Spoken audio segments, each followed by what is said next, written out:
The broadcast is now starting. All attendees are in listen-only mode. Hello and welcome to the first EuroSTAR webinar of 2014. The title of the webinar is Testing in the Age of Distraction, and it will be presented by Zeger van Hese. If you have any questions for Zeger, you can type them into the questions field on your control panel, and I will ask these questions to Zeger directly after the webinar.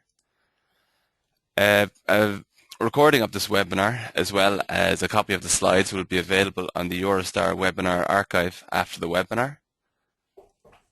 And you can join the conversation on Twitter using the hashtag ESComps, and you can connect with EuroSTAR conferences using @ESComps, and you can also connect with today's presenter Zeger at @TestSideStory. So I'll now hand you over to today's presenter Zeger. Hello, Zeger. Hello, Dara. And welcome everyone. This is the second time I'm doing a webinar, and I recall from the first time a couple of years ago that it's quite odd to be talking to yourself the whole time and don't see any faces or nods or people looking puzzled. So I'll just imagine that you're all here with me at home. So here goes.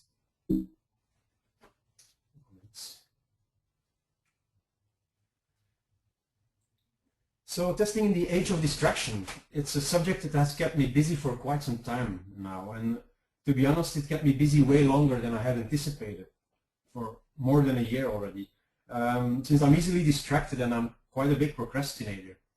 So there's a lovely bit of irony in this all. In preparing and researching this presentation about distraction, I was permanently distracted and I kept procrastinating. So in a way I became the very subject of what I was investigating. And distraction has quite a bad name nowadays. It's seen as the ultimate enemy of getting things done, but I think in reality distraction is misunderstood as well. I've always had a strange relationship with it. When I was studying in college, for instance, I noticed that unlike many of my friends, I didn't need total isolation and silence. I found that I was able to study better with the radio on. And when I was studying at home, I needed a plain TV in my line of sight. So if you think that's awkward, well, I think you'll get along well with my parents. And thinking back on this thing from my student time, this triggered me to further investigate the phenomenon. And gradually this became a personal journey. I set out to learn about distraction, but I also learned a lot about myself, and I want to share that with you. So imagine that there is a bank that every morning deposits 86,400 euros into your account. And every day this happens over and over again. The only catch is that you cannot save that particular deposit until the next day. So the euros you get in the morning, they're all gone in the evening. You can't use any of it in advance, you can't pile it up. So what would you do? Would you think carefully about how you use it every day? The thing is, we all have this account available to us, except it's not money, it's not euros, it's time we get to use. We all have 86,400 seconds to spend every day, and we cannot save them up at the end, and at the end of the day they're gone. So this has the potential of stressing you out, does it? Does this make you think of living differently? Can you feel the seconds blipping away? Because they're blipping away as we speak. And you cannot hold on to them, but you can use them wisely. And by wisely, I'm not necessarily talking about producing stuff. Well, at least not all the time. That's not feasible. The challenge, I think, is to manage your time so you can get the things done that really matter to you. We want to be happy, and at the same time, we want to be good partners, parents, friends. And on top of that, we also want to excel professionally. We want to become better testers, better coaches, better managers. I think you're all listening to this webinar for a reason.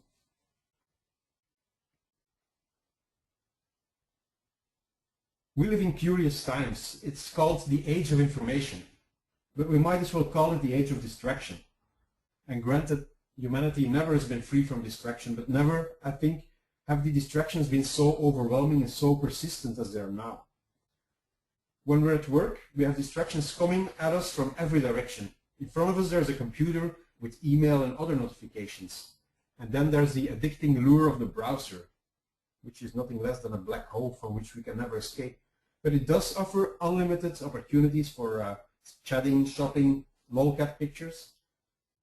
And several programs are open at once on our computer, and the software under test is often one of them. And that's just in front, and from the side come a ringing desk phone, a ringing mobile device, music from several different co-workers. There's a colleague coming around with questions, someone calling a meeting or three, another, if you're lucky, offering a freshly baked cake. And it doesn't stop there. When we're driving home, we are bombarded with advertising, asking not only for our attention, but also our desires.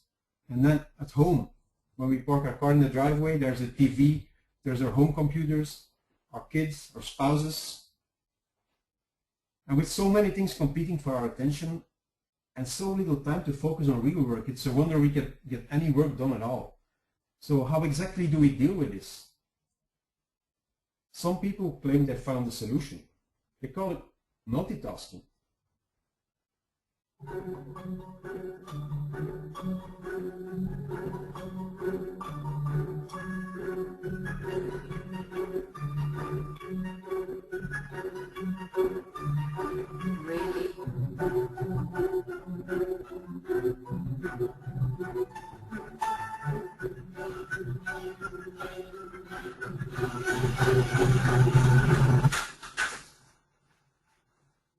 Really? Really?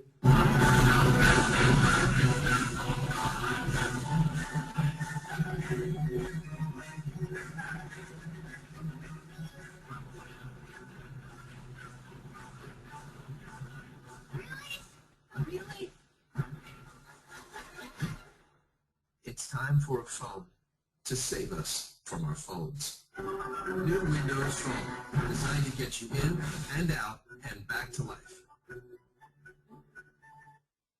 So I wanted to give Windows, Microsoft the credit for this video because I liked it so much. So multitasking, really?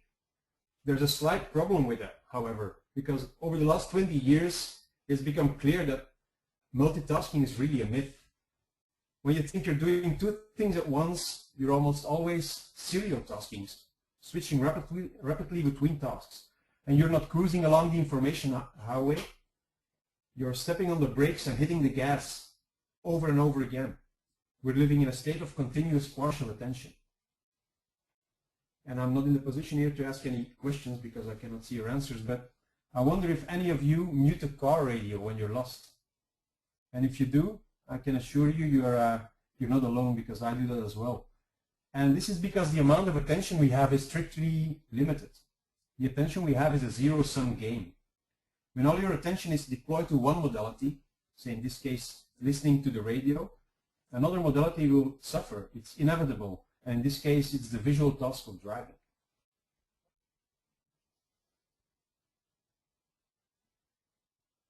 This is the model I made that summarizes this presentation, and it's by no means a scientific model, of course. A good heuristic to see if something is a scientific model, there's probably no squirrel in it.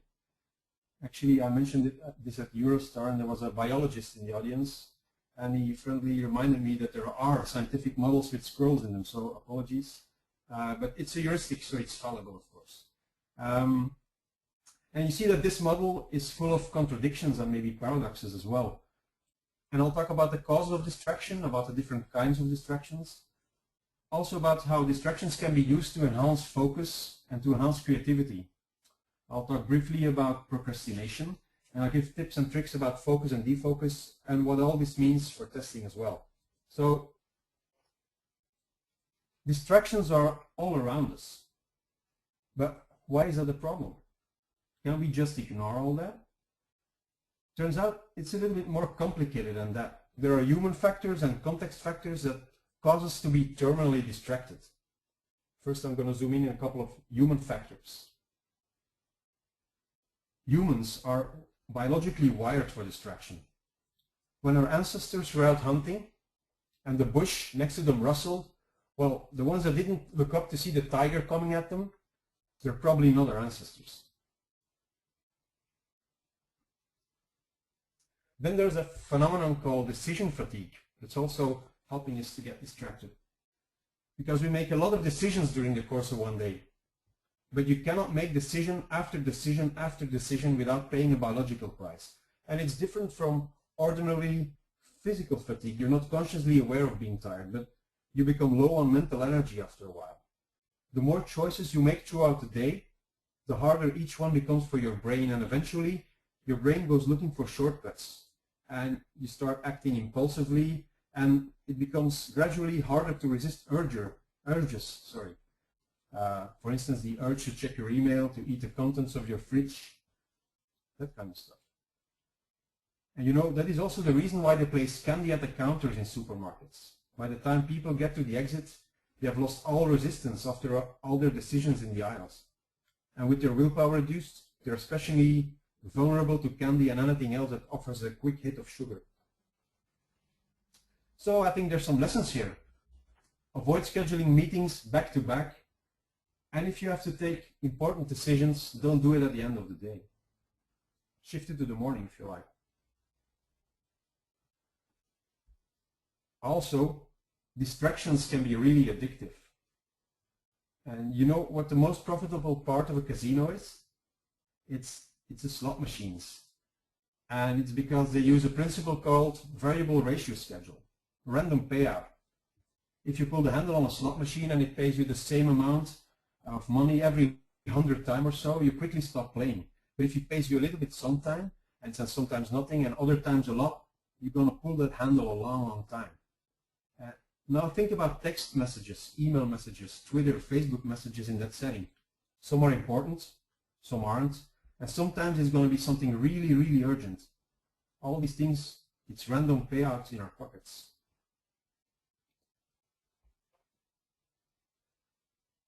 So those were the internal factors that lead us to being distracted. But there's one big external factor that does that as well, and it's illustrated well by this graphic from Jessica Hagi, which I recommend. Her blog, thisisindex.com, is really, really great.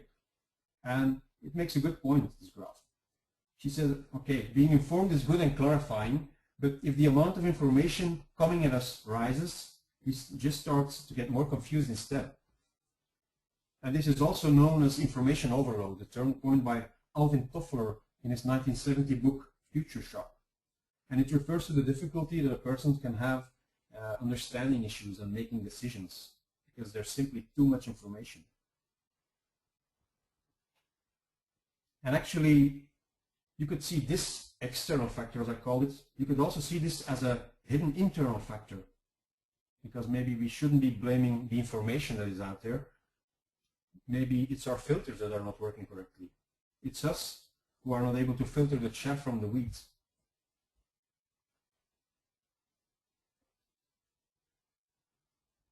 So if we're speaking of distractions, we can roughly divide distractions in two categories: receptive ones and deceptive ones. Receptive distractions are any sort of distractions that create mental space. Distractions that relax you, that help you to regain your focus in the longer term. It can be as simple as getting a glass of iced tea or a walk in nature for a few minutes. Simple as that. Deceptive distractions, on the other hand, are all the things that make you lose track of what you were working on and cause you to get immersed in all sorts of other issues. Examples from that are M&Ms. I don't know if you know what that stands for. Managers and meetings, emails, phone calls, the internet in general is a big distractor.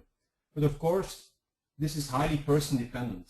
Some people get renewed energy by watching 20 variations of the Harlem Shake. So don't take it just from me.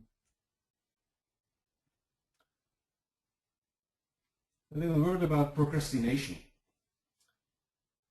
Does this look recognizable for any of you? It sure looks for me. We put off stuff that needs to be done until the very last moment, and then we get super productive in the end, and we manage to do it, and we say, yes, we did it again. But reality is that this is really draining energy from you.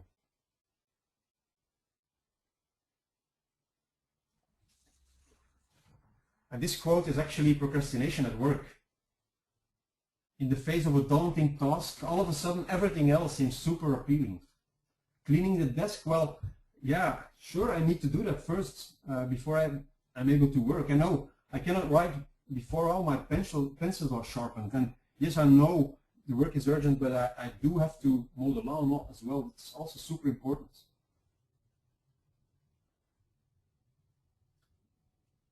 And there are a lot of misconceptions about procrastination.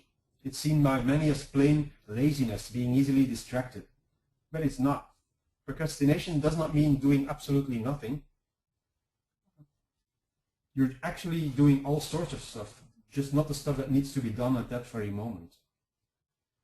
Also, what I'd like to point out, it's a thin line between procrastination and defocus. And I'll talk about defocus later on. And that's why I drew it as a thin line here. It's basically thin line because a lot of procrastination leads to learning. Most of the things we learn is a side effect. And this is mentioned by James Black in his book, Secrets of a Buccaneer Scholar as well. That's the main way in which James Black learns, by doing all sorts of other stuff.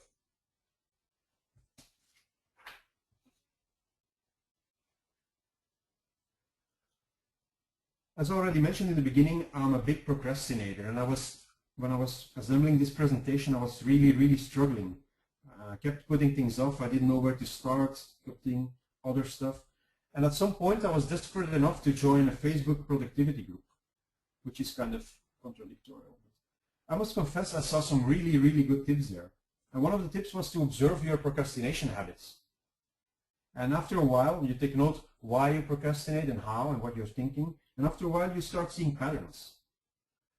And I think it was mid-February last year, almost a year ago, in the middle of preparing this presentation for a conference called Let's Test. And it was in the midst of procrastination frenzy, I read a book called The Now Habit by New Fiore.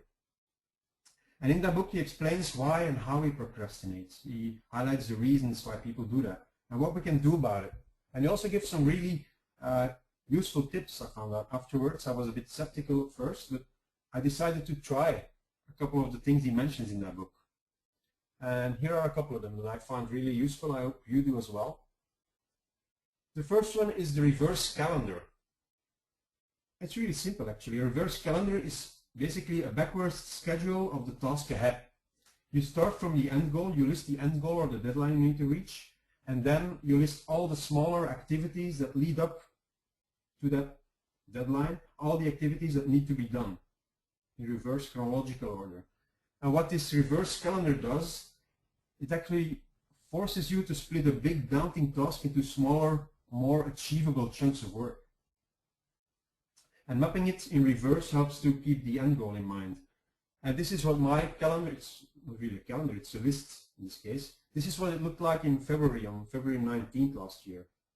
And it really worked for me. It eased my mind a great deal, seeing I still had plenty of time. Before I was just panicking all the time, and now I saw, okay, if I just do this and this and this and this, it'll all be all right in the end.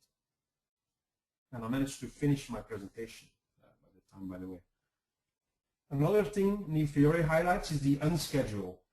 And this is also basically, it's a week schedule, but with a twist. Instead of scheduling the work you have to do first, which most people do, you first fill in everything you want to do. So make time for social activities, play, hobbies, and only then fill out the remaining gaps. Things you really have to do as well, like, okay, you have to eat every night, you have to do a commute, these things you cannot do without, you have to go to work. But the things that are left here, and what you see here, the blue blocks, that's guilt-free play. That's actually leisure time planned up front. And the result is that you won't feel guilty when you're not working because you actually plan these activities. And this really changes your mindset from, okay, this week I have to work a minimum of 4 hours on something, to, okay, I have a maximum of 4 hours. So once you start doing your stuff, actually it makes you more eager to do the work. So, okay, distractions in support of focus. That does sound paradoxical, does it? Aren't distractions the enemy of focus? Well, do you recall the thing I mentioned in the beginning, the fact that I was able to focus and memorize better with the TV on and the radio on when I was studying? I stumbled upon a pretty interesting scientific study that might explain what was going on there. We testers are very familiar with the phenomenon of inattentional blindness, you know, the invisible gorilla and such. When we focus intently on one thing, we often fail to see other things that are in plain sight. And a study by the Journal of Cognitive Neuroscience, it shed a different light on this. If you bring our brains under a high information load, they found out, our processing becomes selective, but apparently we can ignore irrelevant distractions more effectively under high load. So, in fact, this is a way to use inattentional blindness to our advantage. If you find the right level of distractions, you're able to focus better on things you're doing. This sounds very paradoxical, I admit. Another thing I found really interesting in another scientific study is about unconscious processing. When faced with a difficult decision, it's often suggested by people to sleep on it. Well, Carnegie Mellon University did a study, and their brain imaging research found that the brain regions responsible for making decisions, that they continue to be active even when the conscious brain is distracted with a different task.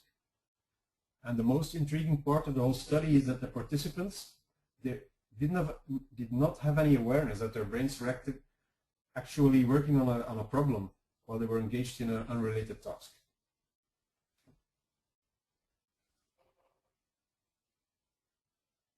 So let's dive into focus a little bit more. I mentioned before that distraction is often seen as the enemy of focus, and it certainly is if you're working on something that requires mostly logical thought. Because our brain has a working memory, a working stack, where we do our logical reasoning. And when our attention wanders, that working stack is dumped, and it can take up to half an hour to get back up to speed. So here's a small selection of things that work for me, things that improve my ability to focus.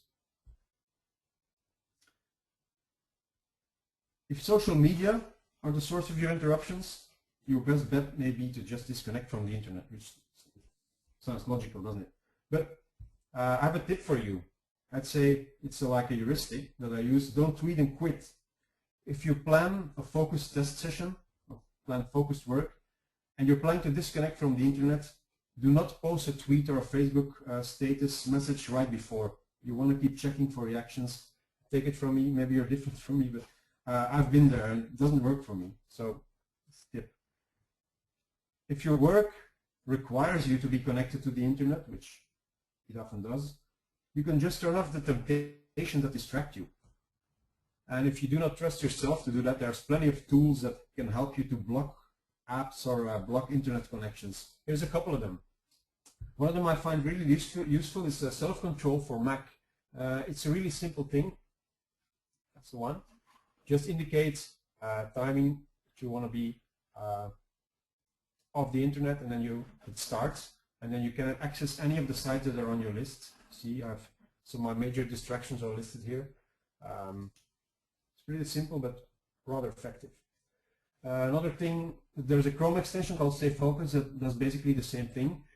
You might also want to look into multiple desktops on your computer. You put the software under test on one desktop, and then have possible distractions like Twitter, Facebook, other things, your mail, put them on the other. And for Windows, there's a program called VirtuWin that does that. And for Mac has a built-in functionality called Spaces that does that. I can show that to you, if that works like this. Yeah. On Mac, you can just go here in the right upper corner, and you can just add a new totally empty desktop, and you can start working from there. So that's really handy as well.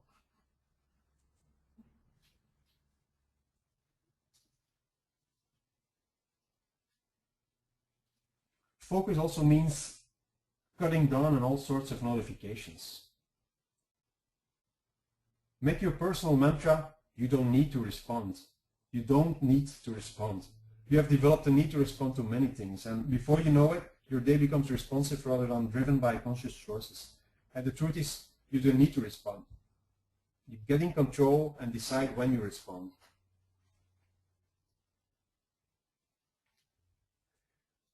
Now, here's a trick that has worked wonders for me the past 2 years. It's a 10+2 × 5 procrastination hack. I don't know if you pronounce it that way. It's how I pronounce it.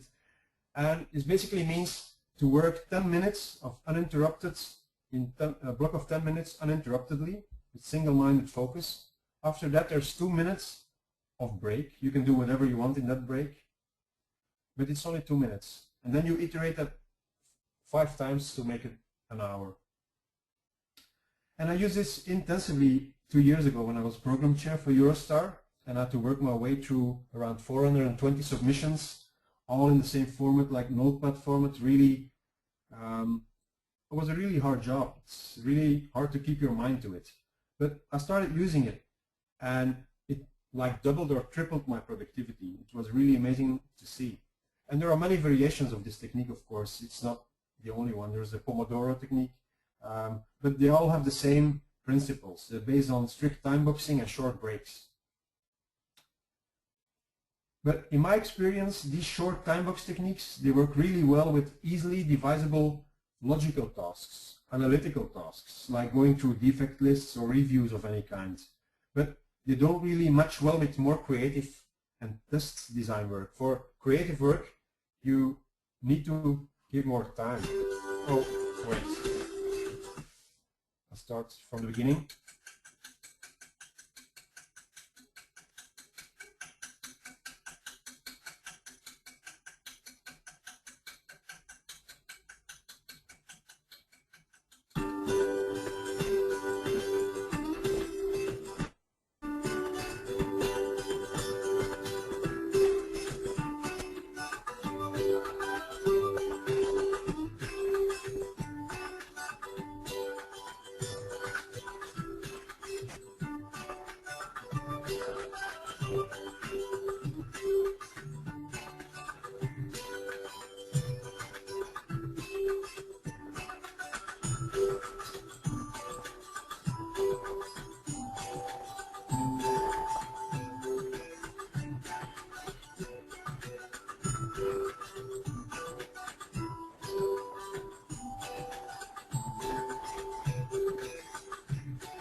The first time I saw this little movie, I thought it was really moving. And I don't know why. Actually, I know why, but I was surprised by it. And it makes a good point. Creativity, if you want creativity to unleash, it needs time to unfold in unpredictable ways. And if you relate that to testing, that's why I think in exploratory testing sessions, or a place where you are working also in a creative way, you need to, or it's better to work with longer time boxes. And a typical format when doing exploratory testing, for instance, is working in sessions. And the format is session-based test management, where you work in sessions with a defined scope, the charter. And here is how I usually handle these kind of sessions to keep my focus there. A block of time to test up front, like 1 hour, 1 hour and a half, 2 hours max. I feel that I cannot really hold my span for longer than 2 hours. I close out email, messaging. If I don't have a really quiet spot where I can do my testing, I schedule a conference room somewhere. And before I start, I prepare and set up everything I need to do my testing effectively, like applications, databases, spreadsheets, tools, that kind of stuff, screen capturing tools. That way I won't get distracted or slow down mid-testing when I need these tools. Also, it might be a good idea to group features together while you're testing to avoid context switching. And also, I don't stop my testing to write up defects or ask questions. I just note them down while I'm testing, and I ask the questions, and I investigate the defects later on after the session is finished, or I devote a new session for that specific. And a last tip to focus better is a simple one, is the to not do list. It's quite simple. At the start of every month, you sit down and you list all the things on your mind that you're not going to worry about in that month. So what could be more time-saving than that, right? Remember, good quote from Jerry Weinberg here, anything not worth doing is not worth doing right. So this has helped me also to get to focus on the right things. So a step further than focus is flow. And have you ever found yourself in a state of totally being in the zone? So involved in an activity that nothing else seemed to matter anymore? Well, that is called flow. And it's the ultimate state of being focused. It's the Valhalla of focus, if you like. And the term was coined by Mihaly Csikszentmihalyi, quite a mouthful, in his 1990 book Flow, The Psychology of the Optimal Experience. And he has a theory, a flow theory, and he says that 3 conditions need to be fulfilled to achieve a flow state in people. He says, well, you must be involved in an activity with a clear set of goals and progress. Second, the task that you're doing must have clear and immediate feedback, so you know how you're doing.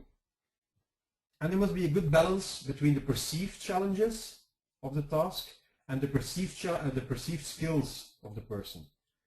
And it all boils down to having the confidence that you are capable to do the task at hand. So if we think about that in terms of testing, how could we as testers increase the chance of achieving a flow state in our work? Well, a clear set of goals and progress, we could achieve that. We could start adding direction to our testing, make sure we have a clear mission, guide that with charters while testing. So we know what we're doing at every point during our testing. Also, clear and immediate feedback. I think we can achieve that as well during testing.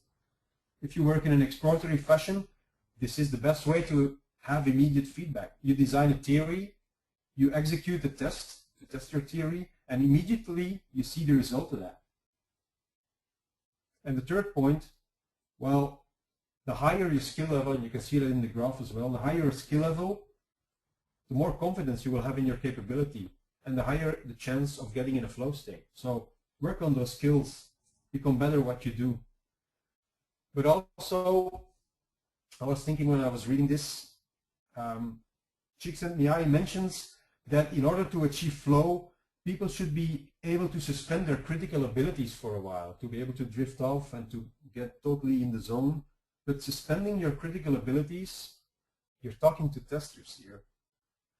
What happens when testers suspend their critical abilities? It's key for our work. I think testers probably start missing things when you do that.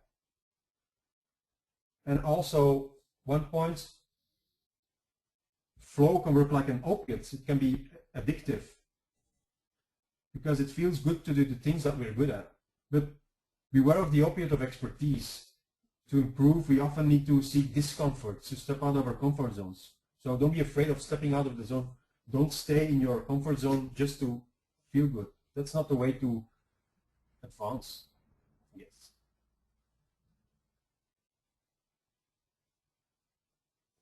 So back to the model. We're now at the defocus stage, and distractions in support of defocus, in support of creativity. I maybe ask you a quick question, not that you can answer, but anyway, where do you get your best ideas? Think about that. Actually, I don't need to ask you because most of the time the answers are surprisingly similar. The same answers come from people most of the time. They say, well, I get my best ideas in the shower, in the car, while I'm running, while I'm walking in nature. Personally, my best ideas come to me either when I'm running or when I'm driving in my car. I have a fairly long commute, so ideas tend to pop up all of a sudden. And the thing is that ideas typically don't occur when we're focused on tasks. Ideas occur when the mind starts wandering, And you could say that mind wandering promotes creativity. It's unconstrained and it can go anywhere. And this is the perfect condition for creative thought. In recent years, psychologists found that mind wandering is also an essential cognitive tool. Daydreams apparently seem to have the same function as night dreams, to facilitate bursts of creative insight.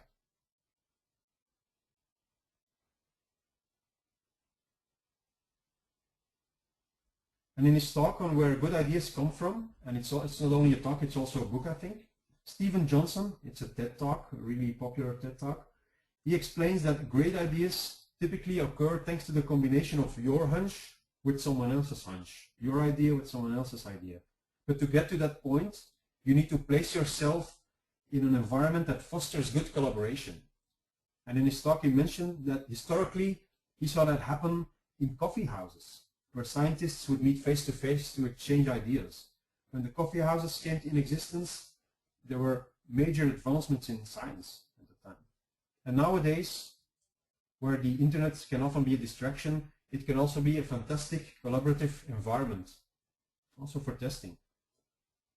Let me give you a couple of examples. Social media can be a big help here. For instance, Twitter. I feel Twitter more than Facebook in any way for testing. Twitter enables you to virtually attend testing conferences. You can even mingle in discussions, although you're not there. And all you need is the right hashtag. Try ESComps, for instance. You can use Twitter as a sounding board for new ideas. If you write blog posts, you put your links to your blog, your reactions will start to pour in instantly.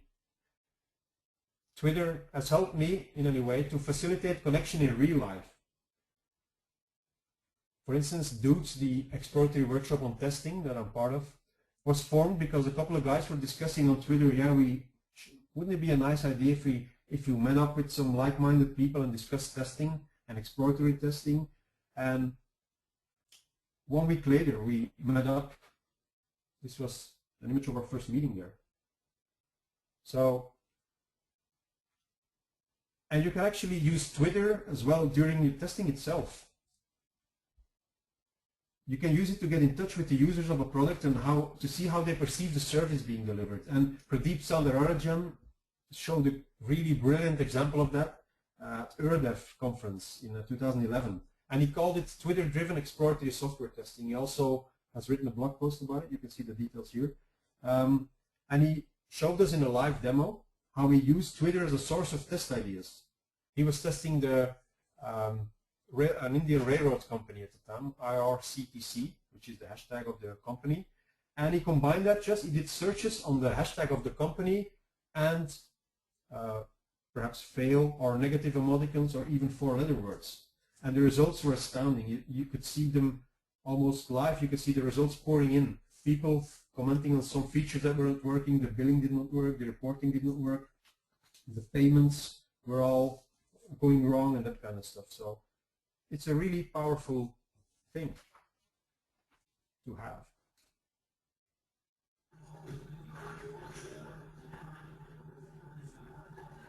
And I'm not sure if you hear this in the background, the noise in the background. It's not trucks driving by my house or something. It's ambient noise. It's coffee house noises. A paper in the Journal of Consumer Research found that ambient noise can affect creativity.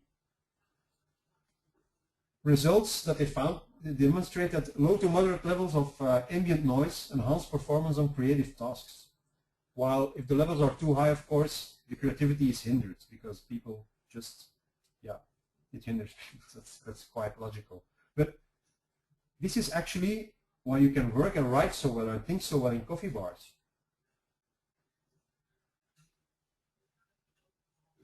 And for those that don't have the luxury of going to work in coffee bars, there's a website that will bring you in the right creative mood. It's called covetivity.com.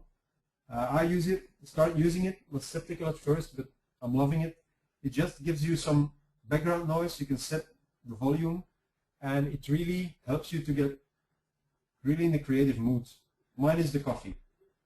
And it's great news for agoraphobes as well, because you don't even have to leave the house to go to a coffee shop. So it's great.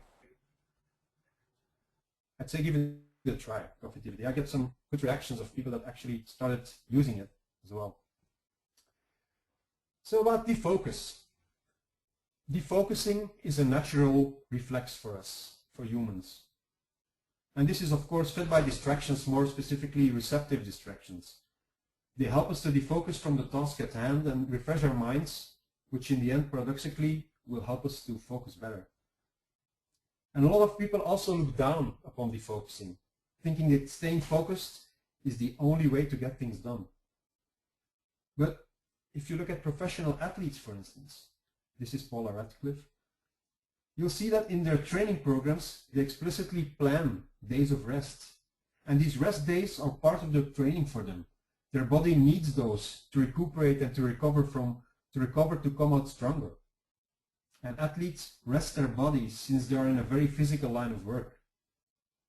But is it such a crazy idea that we, testers, as knowledge workers, take rest as well to let our brains recuperate and to rejuvenate our thinking?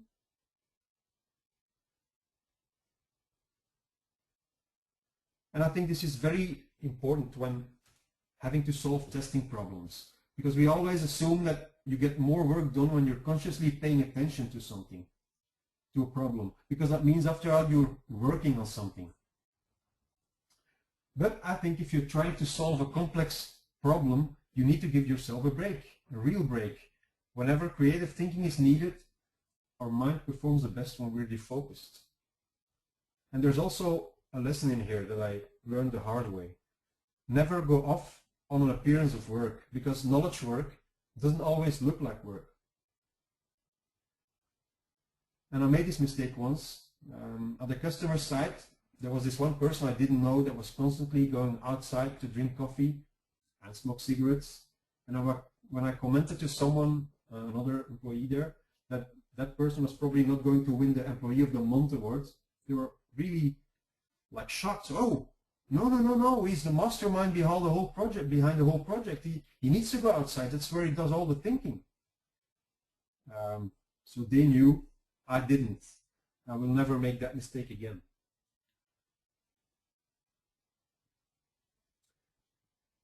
Here are some heuristics you could use when you want to defocus, when you want to make sure that you defocus a little bit more in your daily work. Follow your energy. While testing, sometimes you just got to follow your energy. It's okay and natural to let your mind wander. You have to allow yourself to be distracted. It's then that your mind starts making connections. And in his book, Secrets of a Buccaneer Scholar, which I mentioned before, James Buck calls this the follow your energy heuristic. He named it. But he said also, in order to be more in control of your learning, you have to combine it with the long leash heuristic. Let your mind drift off, but in a controlled manner. You have to keep your mind on a leash like you have a dog on a leash. Remind yourself that you're on a mission and gently pull to get back to the mission after you've been exploring for a while on the sides. Another heuristic I like using now is the get a coffee heuristic. In the project I'm testing now, I came across some crashes that seemed really random and were really hard to reproduce. I noticed after a while that the frequency of those bugs was higher right after lunch or after coffee breaks, when the application stayed open for a longer time. And it turned out that quite a lot of these crashes were time-related and not related to the actions in the GUI, which are most of the time, these are the hardest ones to pin down. And that's when I consciously started using the get a coffee heuristic. So, which means take a break, go do something else for a while, and it works wonders for bugs that are impacted by time. But it's also great for bug finding in general. You tend to see new things and you see things in a new light when you're defocused, because fresh eyes find failure.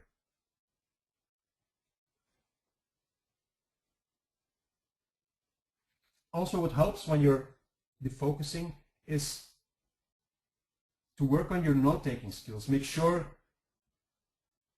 you can take good notes and be prepared. Always be ready to capture everywhere, because inspiration strikes at strange times. Right before you fall asleep, something pops in your head right after you wake up, in the shower, while running in the car. I mentioned that before. And if you don't note them down immediately, you will forget most things, most ideas. So that's what I do. I keep a notebook on my nightstand.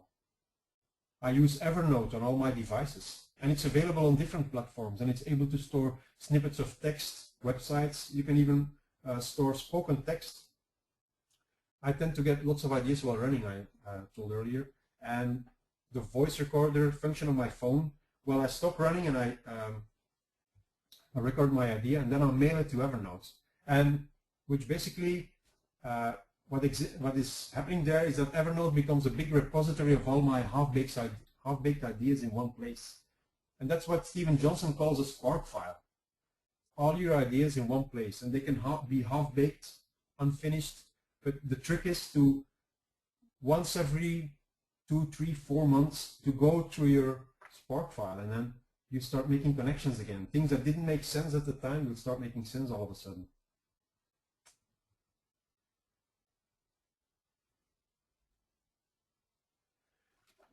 So, what does it all mean for testing, you probably wonder? Well, this is the last thing I would like to mention here, the styles of thinking. In a blog series earlier this year, John Stevenson, and I recommend this blog too, it's really great stuff on there, he wrote about creative thinking and critical thinking. And he wrote about which style of thinking to use in the different phases when you're testing. And creative thinking is the generation of new ideas. It's divergent, it's going in different directions. Critical thinking, on the other hand, can be seen as thinking about thinking with the intention of avoiding being fooled. It's convergent, it's bringing ideas and thoughts together. And John came up with this diagram. Actually, this is the second version, which is in a circular mode. In the first, it was alongside each other. And in this diagram, it becomes clear that we need both styles of thinking in all our testing efforts. But some activities are heavy on the critical thinking of reviews, analysis that you have to do. You need to think critically there. While others mainly need creative thinking. For instance, when you are generating test ideas or while planning, you need quite a lot of creative thinking there. And activities like exploratory test execution need a good mix of both to be done well. And this diagram illustrates the point I would like to make. To test effectively, we need to be able to switch between creative and critical thinking. In other words, it is a crucial skill for testers, I think, to manage our focus. To think critically, we have to be focused, and to think creatively, we need to embrace defocus.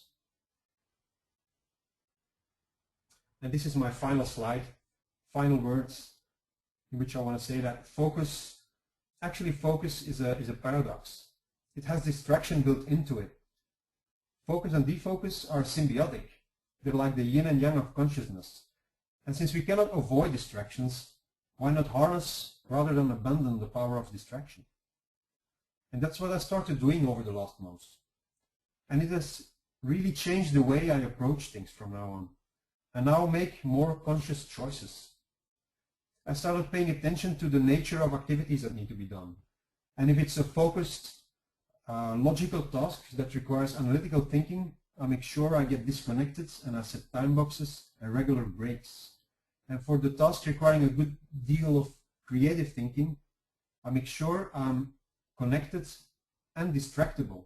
And that's something I didn't do before. Also, I started making conscious use of unconscious processing. Instead of diving head over heels in a problem you have to tackle or a task you have to do, I first study the problem, I read up on it, and then instead of continuing there, I decide to unwind, stop, and start thinking about something else, doing something else. And without feeling guilty about that, because I know that afterwards, decisions will start to form in my head. Also, procrastination, I no longer see procrastination as something bad. I'm now more aware when it happens. I know myself a little bit more, and it doesn't freak me out. And I started using it to my advantage. And that was the story I wanted to share with you. So, I don't know if there's any questions. I'm happy to answer them. Thank you very much for that webinar. Yeah, just here now. And thank you very much for that webinar. I'm just going to open up my screen here. And as Zeger has just mentioned there, if you have any questions, you can type them into the questions field on the control panel if you haven't already done so. And while you're typing your questions, let me just bring your attention to our EuroSTAR webinar archive. And here you can get access to this webinar and the slides, as well as 89 other software testing webinars. And finally, the call for submissions to speak at EuroSTAR 2014 in Dublin is now open. The theme for this year's conference is Diversity, Innovation, Leadership, as chosen by Conference Chair 2014, Paul Gerard. The deadline for submission is the 14th of February, which is 2 weeks from this Friday, so make sure you get your submissions in early. And for more information on how to submit, please visit the EuroSTAR website. We'll now take a look at your questions. And the first question I have for you here, Zeger, is it is said that high brain activity makes us discard unimportant information. What kind of dangers do you see when we try to apply this in software testing? So, can you repeat the question there, Dara? High brain activity? Yes, I'll repeat that there.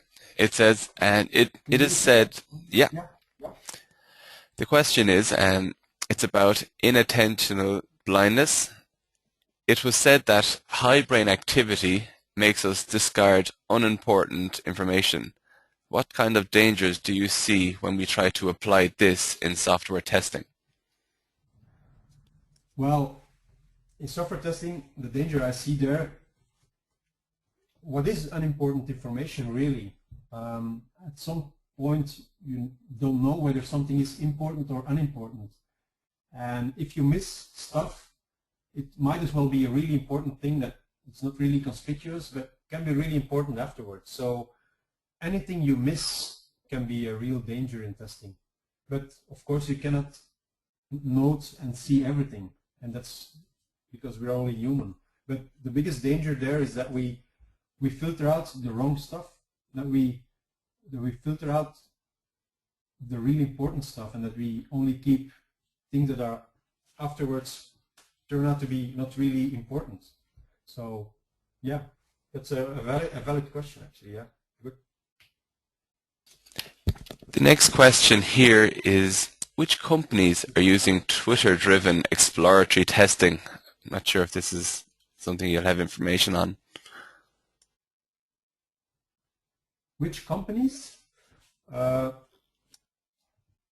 question says, which companies are using, yes, and Twitter-driven exploratory testing? Well,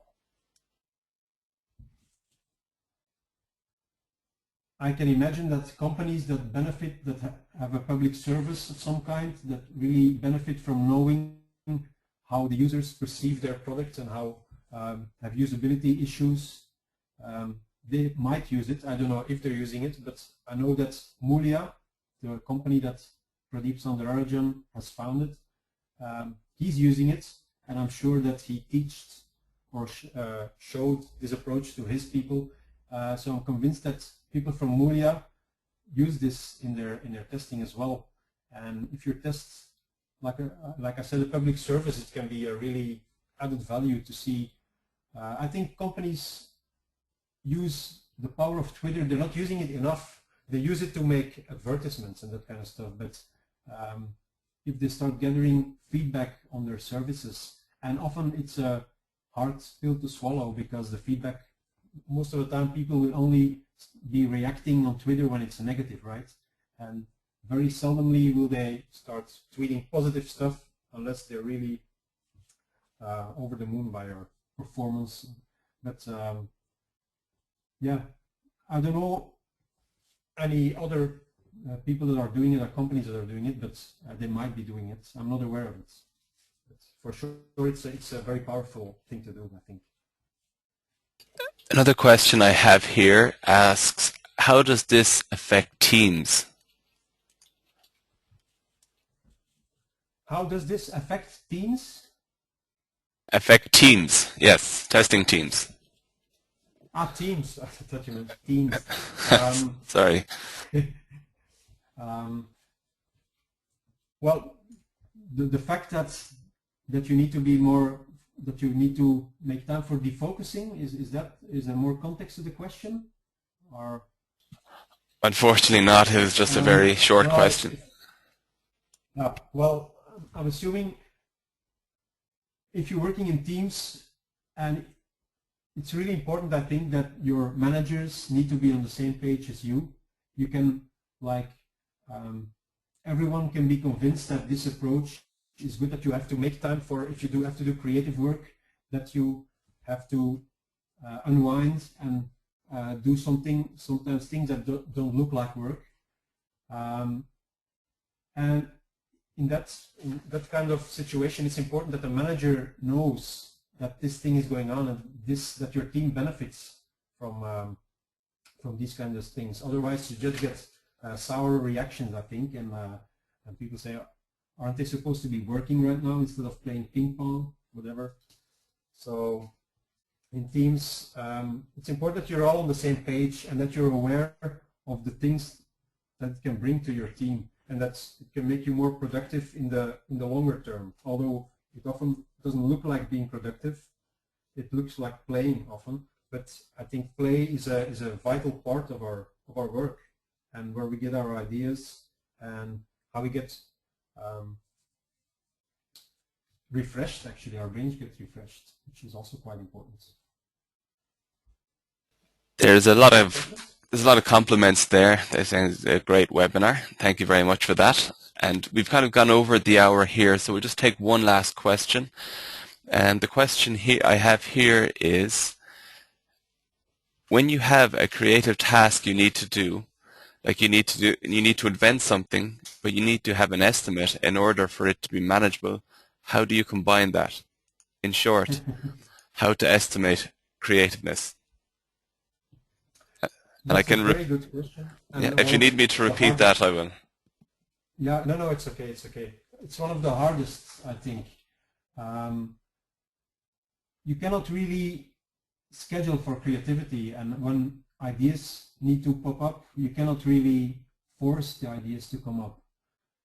I think it's just important that you have a long enough time period planned out for you, that you can allow the magic, the creative magic, to happen. And I think if you need to estimate time to that, you maybe don't have to mention it as such, but maybe pad your estimates more, so you account more time, you calculate the time in for that kind of process to happen. If you only estimate for the tasks that are estimatable, there's not really very much room to do creative thinking. So yeah, you have to actively plan in some time for that. Working against deadlines can make you be super productive, but for creative work, deadlines often are not the best solution, I think. But yeah, try to tell that to people that want to release tomorrow, right? That's all we have time for today, and just want to thank Zeger for today's presentation, and I'd also like to thank all the attendees for attending the webinar. The webinar is now over, and I'd just like to remind you as well that you will be able to download an ebook version of this presentation next month on the EuroSTAR website, so just stay tuned for that. That's all we have time for, so thank you again, Zeger, and the webinar is over. Goodbye. Thank you all for attending.